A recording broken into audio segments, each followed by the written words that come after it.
and interviewed accounts from survivors such as Graeme Craddock, an adult survivor, and children who were raised in David and under David Koresh, described him as a justified man.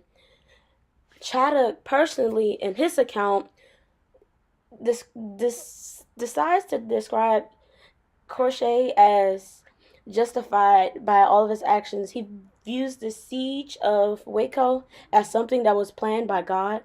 Craddock excused Koresh for having 19 wives, some as young as 12, because he thought of him like the biblical David who had 900 wives.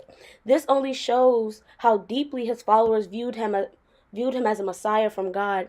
Even though Koresh is dead, Craddock and many of his other followers still believe he will return as the second coming.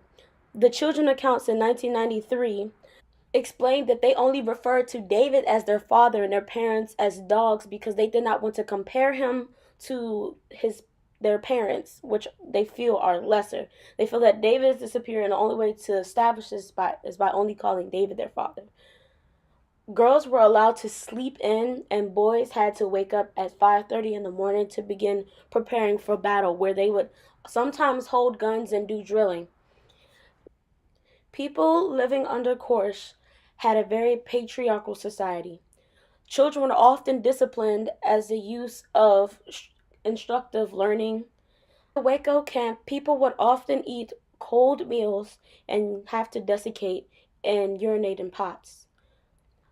Girls by the age of 11 were deemed ready to have sex with David, as he called it, that they were bared with the light and blessed to be able to give birth to one of David's children. He deemed them as blessed by God, so which made them special. Children and adults alike saw David as the most promising and important figure in history. They believed that he was going to be the second coming, and that if they still didn't obey him after death, he would punish them because he was powerful enough.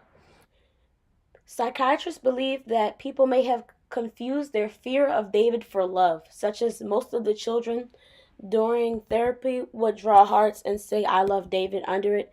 And once associating the characteristics of David with what the meaning of fear means, most children realize that they feared David rather than loved him, which shows a lot of misconceptions and confusion in the upbringing of the children.